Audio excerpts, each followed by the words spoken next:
겠습니다. 당신은 물이 아니라 포도주예요.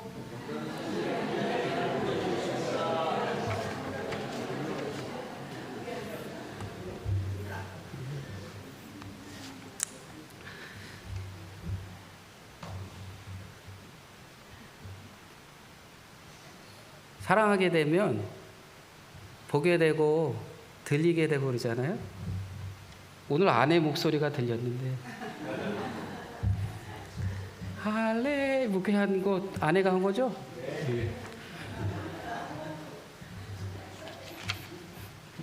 기도하겠습니다.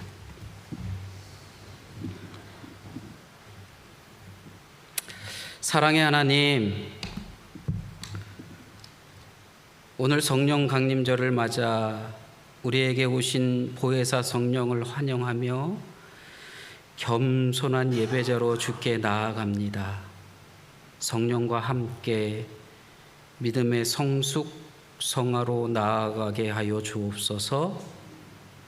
성령과 동행함을 잃고 내가 가고 싶은 길만 가고 내가 하고 싶은 일만 하며 살고 있습니다. 새 계명을 너희에게 주노니 서로 사랑하라.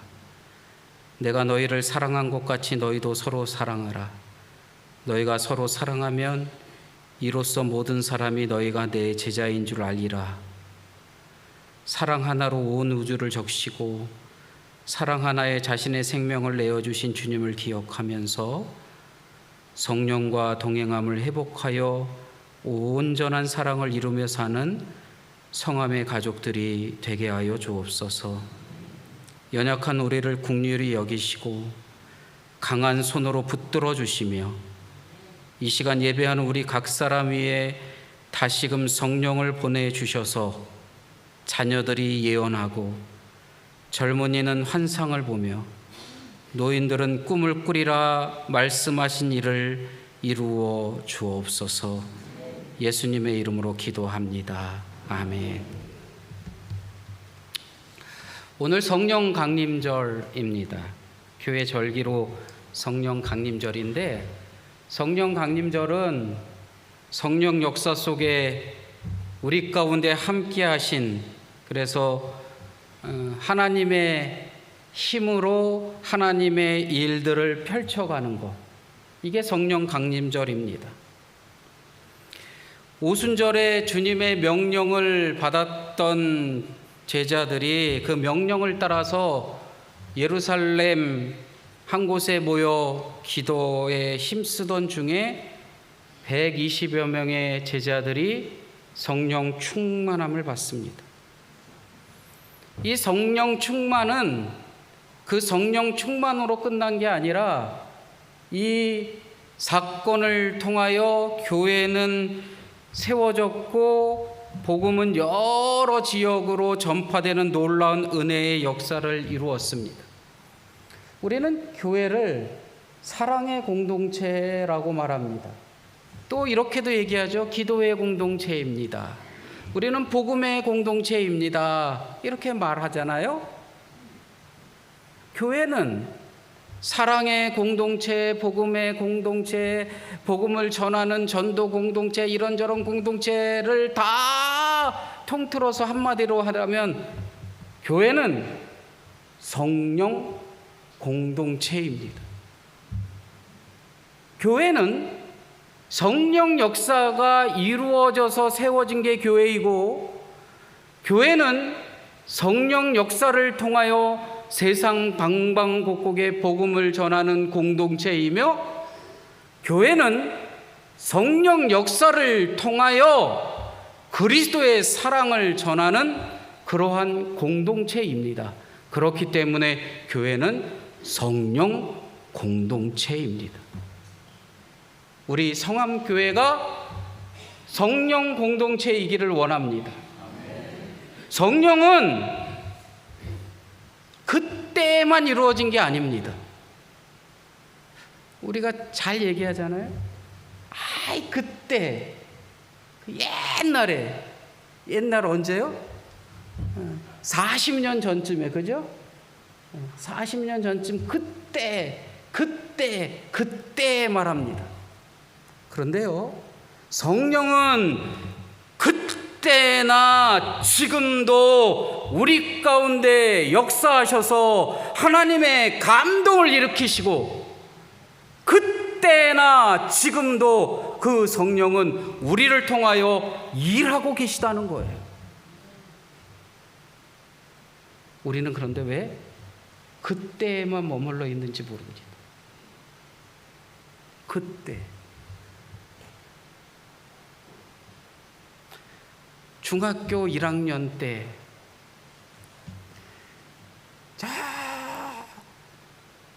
돌줄이라는, 경기도 시흥군 소래면 돌줄이라는 곳에 옥토교회가 있었는데, 그 옥토교회랑 조그만, 지금은 뭐 시화공단, 뭐 시화 뭐가 이렇게 생기고 그 대부도 가는 다리가 생기고 그래가지고 하나도 남겨진 흔적이 없지만, 그 염전 곁에 있던 그 교회에 어떻게 좀 가서 도와줄까 뭐 하면 부흥회 때 막 기도하고 떡도 팔고 막 이래가지고, 그때, 그런데요, 그때나 지금이나 성령은 동일하게 역사하고 있다는 겁니다. 근데 우리는 과거에만 머물러 있습니다. 돌아보니까 은혜였다. 지난주에 지지난주였나요? 돌아보니까 은혜였다. 돌아보니까 은혜였던 것을 지금 여기서 은혜로 살아야 하지 않겠습니까? 과거에 그때 성령 충만해서 뭐 했지, 그때 머물러 있지 말고 지금 여기서 성령 충만한 삶으로 믿음의 역사를 일으키는 성암교회 성도들이 되기를 간절히 원합니다. 우리는 그러면 왜 성령 충만을 받아야 합니까? 왜 우리가 2025년도 6월 8일 성령 강림절에 성령을 이야기합니까? 예수님이 약속하셨어요. 예수님이 약속하셨어요. 성령 충만은 예수님의 약속입니다. 예수님은 승천하시기 전에 제자들에게 이렇게 말씀하십니다. 예루살렘을 떠나지 말고 아버지의 약속을 기다려라. 너희는 여러 날이 되지 않아서 성령으로 세례를 받을 것이다. 제자들이요, 이 약속을 붙들고 간절히 모여서 기도합니다. 그랬더니 정말로 그 약속은 그들에게 지켜졌습니다. 오순절 절기에 한 곳에 모여 있던 제자들은 성령의 충만함을 받았습니다. 성령은 오셔서 하나님의 백성들을 모아 주님의 몸된 교회를 세우셨습니다. 그 약속이 우리에게도 주어졌다는 겁니다. 우리에게 주어진 그 약속을 이루기에 우리는 성령 충만함을 입어야 합니다. 성령은 우리로 하여금 예수님을 믿고 구원받게 하셨습니다. 사도 바울은 이렇게 고백합니다. 고린도전서 12장 3절, 성령으로 아니하고는 누구든지 예수를 주시라 할 수 없다. 우리가 주라고 고백하는 것조차도 우리 안에 성령이 역사해야지만 가능하다는 겁니다. 그런데 우리는 성령, 그래, 과거에 언제 내가 그때 한번 뜨거웠었지, 그 과거에 머물러 있지 않습니까? 구원을 받고 하나님의 백성으로 살아가려면 성령으로 충만해져야 합니다. 이 성령 충만은 있어도 되고 없어도 되는 게 아니라 꼭 필요한 필요 조건이라는 겁니다. 필수 조건이라는 겁니다. 제가요, 신학교 때 굉장히 다혈질이었어요. 정말 다혈질이었어요. 아내가 알아요. 성질이 한마디로 더러웠다는 거거든요. 목사 되고 사람 됐어요. 신학교에 들어갔더니 신학교가 너무 좋아서 비리가 너무 많더라고요. 그래가지고 머리에 띠를 두르고 손을 높이 올려서 사랑도 명예도 열심히 했습니다. 졸업을 하려고 이제 4학년 2학기가 딱 됐는데 졸업하려면 졸업 학점이 필요하잖아요. 졸업 학점이 필요한데 빵꾸난 건 없었어요. F 받은 건 없는데 졸업을 하려고 봤더니 필요한 게 하나가 부족해요. 교양 필수. 제가 1학년 들어가서 2학기 때 교양 필수로 윤리를 들어야 하는데 윤리 교수님이 너무 좋으셔서 수업을 안 들었거든요. 그래서 다른 거 듣는다고 다른 과목을 듣고 그 교양 필수인 윤리를 안 들었더니 4학년 2학기 되니까 교양 필수 한 과목을 들어야 되더군요. 그래야지만 졸업을 하게 돼요. 그래서 4학년 2학기 때 수업 별로 없는데 교양 필수 들으러 학교 들어갔습니다. 성령은요, 성도 한 사람 한 사람이 있어도 되고 없어도 되고 내가 무엇해도 되는 게 아니라 믿음의 삶을 살려면 꼭 필요한 필수라는 겁니다. 우리 성함 교우들이 살려면 성령 충만은 기본 중에 기본입니다. 준비되어 있는 자로 살려면 믿음의 삶을 산다고 고백하는 우리들은 성령 충만한 자의 삶을 살아야 한다면 꼭 필요한 성령이 나와 함께 하기를 간절히 원합니다. 오늘 아침에 차량 운전을 딱 하는데 카톡이 뚝 들어왔어요. 가족방, 카톡 가족방. 주일날 아침에 카톡방에 뭔가를 올릴 사람은 딱 한 사람밖에 없습니다. 우리 집에 없는 아들. 50일 남았답니다. 군생활 50일 남았대요. 좀 더 했으면 좋겠는데. 50일 남았다고 오늘 딱 보냈어요. 50일 중에 30일은 휴가잖아요. 50일 중에 30일은 휴가니까 20일만 이제 근무하면 될 것 같아요. 그 얘기를 하려고 하는 게 아니라 작년에 5월달 끝에쯤에 휴가를 나왔어요. 그때 제가 몸이 약간 안 좋아서 아들한테 뭐를 시켰냐면 교회 예초기 돌리는 일을 시켰습니다. 마음에는 진짜 안 들죠. 돌이 튀더라도 바짝 바닥까지 쫙 쳐서 예초기를 돌리면 좋을 것 같은데 한 3cm쯤 띄어서 설렁. 그런데요, 군대에서 걔가 예초기를 한 번 돌려봤대요. 한 번. 그런데 시켰더니요, 와서 교회 예초기를 돌렸어요. 근데 그 한 번이요, 뭐요? 얘가 해봤던 거기 때문에 가능한 거예요. 성령 충만은요, 이렇게 준비되어지는 겁니다. 성령 충만은 필요하고 안 필요한 게 아니라 필수로 가장 기본으로 성도들이 우리 안에 함께하는 하나님의 영으로 우리를 무장시키는 것, 그것이 바로 성령 충만입니다. 우리 성함교회 성도들이 성령 충만할 수 있기를 간절히 원합니다. 성경은 말합니다. 보혜사 성령을 너희에게 보내주겠다. 나와 함께하는, 나를 돕고 나를 인도하고 나를 움직이게 하는 그 보혜사 성령이 나와 함께 할 수 있기를 간절히 원합니다.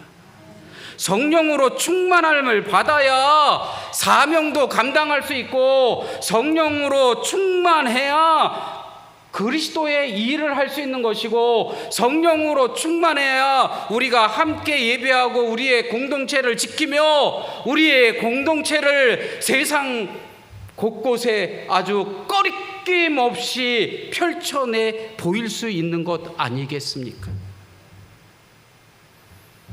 사랑하는 성도 여러분, 성령 충만으로 준비되어질 수 있기를 간절히 원합니다. 성령은 우리 가운데 역사를 일으킬 줄로 믿습니다. 12명의 제자들이 있었습니다. 그 제자들이 120명으로 변화됩니다. 그 120명의 제자들이 열심히 간절히 사모하며 기도했더니 성령이 임했습니다. 그 성령이 임하는 역사 속에 베드로가 설교를 하자 3,000명이 세례를 받았다라고 성경은 기록하고 있습니다. 사랑하는 성도 여러분, 비록 나 혼자의 삶이라고 여겨질지 모르지만 내 안에 성령의 역사가 이루어지면 나를 통하여 3,000명의 세례자가 나올 수 있는 놀라운 역사가 이루어질 줄로 믿습니다.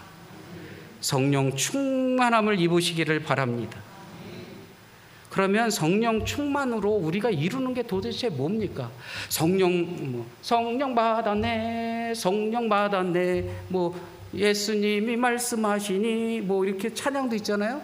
우리가 성령 받고 우리가 성령 충만하면 그것이 우리에게 무엇을 이루는 것인지 사도 바울을 통해서 한번 생각해 보려고 합니다. 사도 바울, 사울입니다. 이 사울은 자발적 예수 믿는 자를 핍박했던 자입니다. 자발적으로 스스로 원해서 가가지고 뭐라 그래요? 나 면허 달래는 거예요. 저 사람들 잡아서 내가 잡아들일 수 있게 체포할 수 있는 권리를 누구한테 달래요? 자기한테 달래요. 그래서 그 체포를 할 수 있는 자격을 획득한 후에 다메섹에 예수 믿는 자들이 있다는 소문을 접하고 그들을 잡으려고 다메섹으로 갑니다. 다메섹으로 가던 중에 다메섹이 내려다 보이는 그 언덕 위에서 강한 빛을 쫙 쬐임을 받잖아요.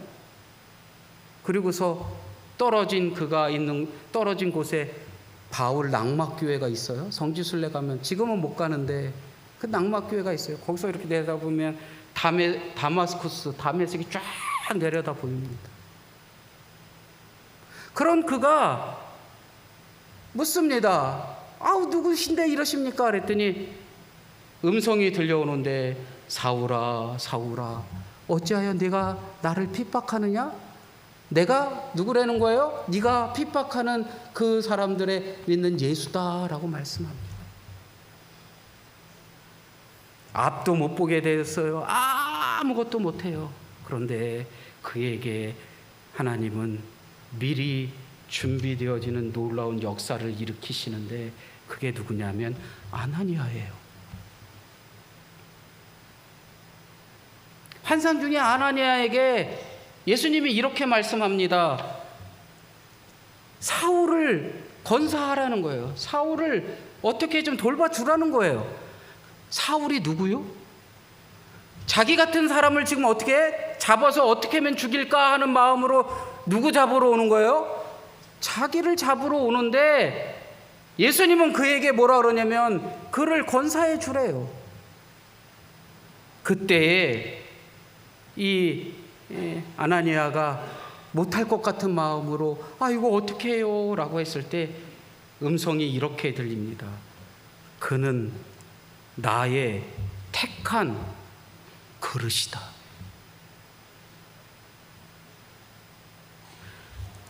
사울이라고 불리우는 이 사람이 예수를 믿는 자들을 잡아들이고 어떻게 많이 잡아갈까 이국리 저국리로 다메섹으로 오는 도중에 그가 어찌 되었는지 모르지만 벼랑간 앞못 보는 신세로 아무것도 할 수 없는 존재로 변화되어지는데 그를 향하여 예수님은 뭐라 그러냐면 그는 내가 택한 그릇이다. 그래서 어떻게 합니까? 그에게 안수하고 그를 위해서 기도하고 그를 먹여 그를 회복시켜요. 그가 눈에서 비늘 같은 것도 떨어지고 음식을 먹고 이렇게 회복되어지는데 그 말씀 앞에 뭐라고 표현되어 있냐면 성령으로. 사도 바울이요, 성령으로 자신의 삶을 확 바꿔 나갔을 때 예수님은 그를 향하여 내가 택한 그릇이다 라고 말하고 있습니다.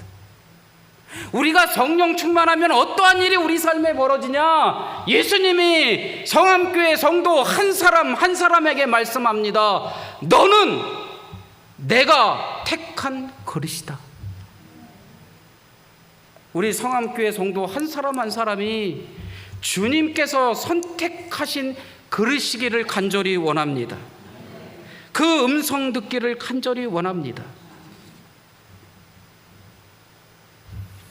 성령이 그에게 임하니 그가 쓰임받는 그릇으로, 선택된 그릇으로 바뀌잖아요. 그러면 성령 충만은 어떠한 삶의 변화를 가져오느냐? 앞에서 뭐라고 말씀드렸어요? 물이 아니라 포도주여야 된다.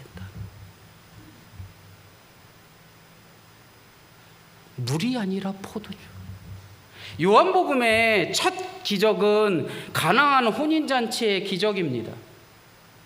물이 변하여 포도주 됐네, 그거 하잖아요. 교회 학교에서 부릅니다. 물이 변해서 뭘로 됐다는 거예요? 포도주가 됐다는 거예요. 아니, 성령 충만이 물이 변하여 포도주가 된다는 게 무슨 말인가? 군마트에 갔더니요, 아들이 군에 있으니까 군마트를 사용할 수 있어서 가끔 저 군마트에 갔더니 군마트 물에 이 물이 있더라고요. 에비앙이라는 물이 있어요. 다른 물보다 3배쯤 비싸더라고요. 다른 거는 이만한 거 하나에 300원에서 한 350원쯤 하는데 에비앙은 1,000원이에요. 그런데요, 순간 마음이 동했어요. 에비앙이라는 수입물이니 물맛이 어떨까? 한 박스를 샀어요. 먹을게요? 안 먹을게요? 아직 안 먹었어요. 그 물이 그 물일 거라는 생각을 가지고, 그 물이 그 물일 거다. 그쪽 물이나 이쪽 물이나 전 세계적으로 물이 가장 좋은 나라가 있대요. 그거 아세요? 스위스? 노. 대한민국이랍니다. 왜 우리나라 물이 좋으냐? 왜 우리나라 물이 좋으냐면, 우리나라가 뭐죠? 우리나라가 지형이 완성된 게 다른 지역보다 더 오래됐대요. 32억만 년 전쯤에 우리나라 지형이 완성이 됐대요. 다른 데는 뒤집어지고 막 이래서 뭐 석유도 있고 막 이러잖아요. 근데 우리는 지형이 꽤 오래전에 안정된 지형으로 되어 있다는 거예요. 그래서 물이 그 안정된 지형을 뚫고서 흘러나와서 물이 깨끗하대요. 전 세계적으로 우리나라가 그래서 물 깨끗한 나라 중에 하나랍니다. 그 물이나 이 물이나 똑같을 것 같아서 아직도 한 모금도 아직 안 마셨어요.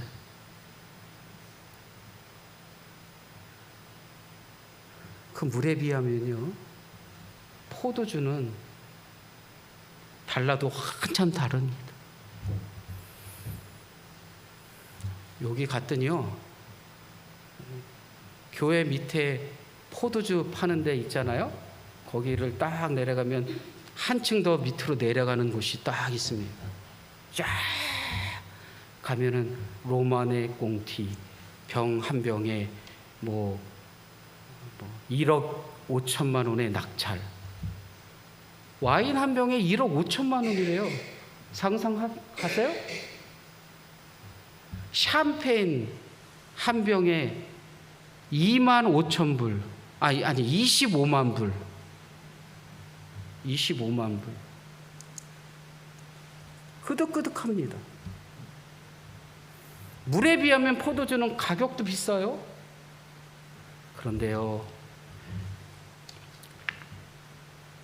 물이 변하여 포도주가 됐다라고 기록한 그 내용을 가서 읽어보면요, 물이 포도주로 변할 때 혼인잔치에 많은 사람들이 어떻게 했다고요? 기뻐했다. 아주 만족할 만한 혼인잔치가 되었다라고 기록하고 있어요. 물보다 포도주가 더 비싸다, 더 귀하다, 더 좋다가 아니라 물이 포도주로 변했을 때 그 포도주는 그 혼인잔치에 참여한 모든 사람들이 어떻게 했다고요? 기뻐했다, 즐거워했다, 만족했다라고 기록하고 있다는 거예요. 성령 충만은요, 내가 물의 사람에서 포도주의 사람으로 변하는 것인데, 내가 성령을 입었다는 것은 누군가에게 희망을 주고 누군가에게 즐거움을 주고 누군가에게 힘이 되어줘서 성령 충만한 나를 통하여 예수 그리스도를 만나고 성령 충만한 나를 통하여 믿음의 가치를 드러내는 게 성령이 하시는 일입니다. 사랑하는 성도 여러분, 성령 충만하시기를 바랍니다. 이제껏 삶이 물이었다면 이제 가나의 혼인잔치에 물이 변해서 포도주가 된 것처럼 내 삶을 통하여, 우리 성암교회를 통하여 많은 이들에게 기쁨을 주고 희망을 주고 저들에게 예수 그리스도를 보여줄 수 있는 믿음의 삶이 되기를 간절히 원합니다. 사랑하는 성암의 가족 여러분, 보혜사 성령께서 우리와 함께 하시길 사모하시기를 바랍니다. 성령 충만한 나를 통하여 성령의 역사는 나를, 가정을, 가족을, 교회를 변화하게 나가게 할 것이고 반드시 하나님의 역사를 이룰 줄로 믿습니다. 성령 충만으로 나아가는 저와 우리 성도들 되기를 원하고, 그러한 우리 성암교회가 세상 속에서 희망될 수 있기를 주님의 이름으로 간절히 축원합니다.